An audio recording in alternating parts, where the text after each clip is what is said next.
संकेत किंवा कसं देण्यात आलेले आणि महाराष्ट्राला आणखी काय हवं असं या संपादकीयाचा मत आहे. त्याच्यामुळे कोणाला वाईट वाटलंय का? आतापर्यंत महाराष्ट्राच्या भावना याच होत्या की सन्माननीय उद्धव ठाकरे आणि सन्माननीय राज ठाकरे यांनी एकत्र येऊन महाराष्ट्राचं राजकारण आणि राजकारणाची सूत्र हातात घेतली पाहिजे, ही आतापर्यंत लोकभावना होती किंवा आहे. मग आता प्रश्न का निर्माण विचारताय तुम्ही, प्रश्न का निर्माण करताय? असं आहे, तसं आहे, तसं आहे. महाराष्ट्राच्या मनात जे आहे ती भावना राज ठाकरे आणि माननीय उद्धव ठाकरे या दोघांनी व्यक्त केली. दोघांनीही आपल्या आपल्या भूमिका मांडलेल्या आहेत, हे लक्षात घ्या. आणि जेव्हा दोन प्रमुख नेते अशा भूमिका मांडतात तेव्हा त्या आपण गांभीर्याने घेतल्या पाहिजेत आणि पुढे जायला पाहिजे.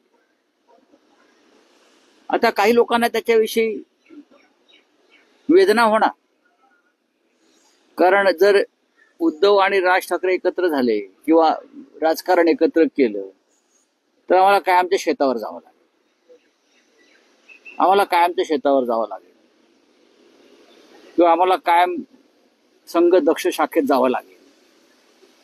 कारण महाराष्ट्र हा कायम ठाकरेंवर प्रेम करणारा महाराष्ट्र आहे.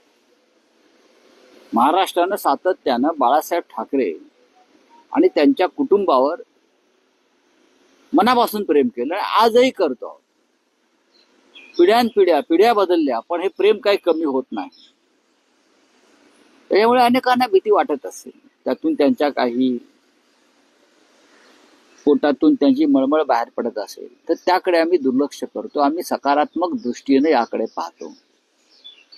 महाराष्ट्रात काही चांगलं घडावं आणि महाराष्ट्रानं एकत्र येऊन हुकुमशाही विरुद्ध कायम लढे दिलेले हे विसरू नका.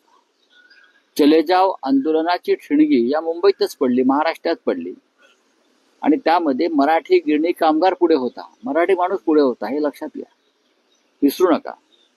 पण राऊत साहेब, तुम्ही जेव्हा म्हणता की उद्धव ठाकरे आणि राज ठाकरेंनीच या विषयावर बोलावं आणि तेच एकमेकांशी बोलतील, अशा वेळेस दुसऱ्या फळीतले नेते मात्र प्रतिक्रिया व्यक्त करतायत. आमच्या पक्षामध्ये किंवा शिवसेनेमध्ये अशा प्रकारचं कोणी काहीच वक्तव्य केलं नाही.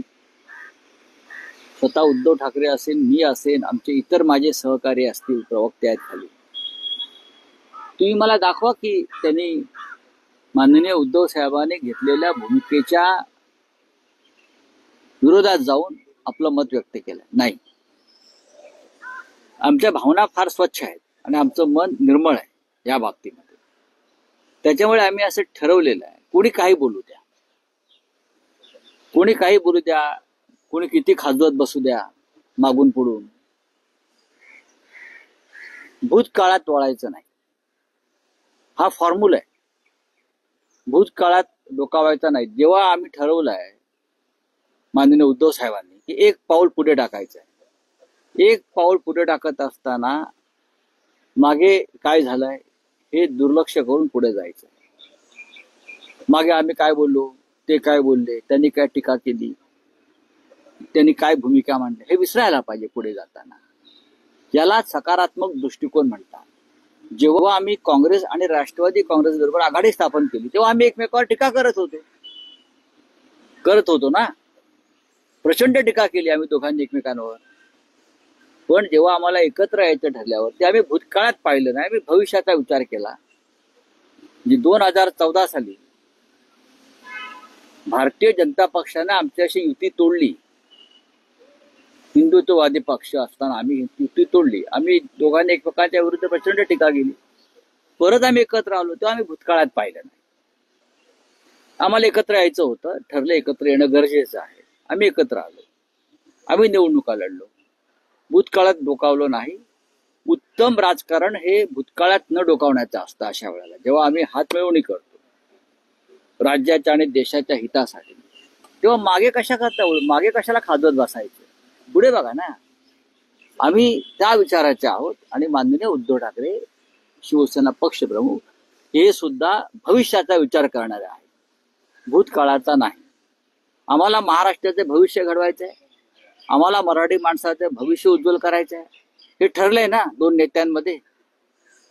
मग उद्धवजींनी खाली संदेश दिले, आपल्याला सकारात्मक दृष्टिकोन ठेवायचा आहे, आपल्याला भविष्याचा विचार करायचा आहे. त्याच्यामुळे कोणीही या संदर्भात वेगळी भूमिका मांडायची नाही.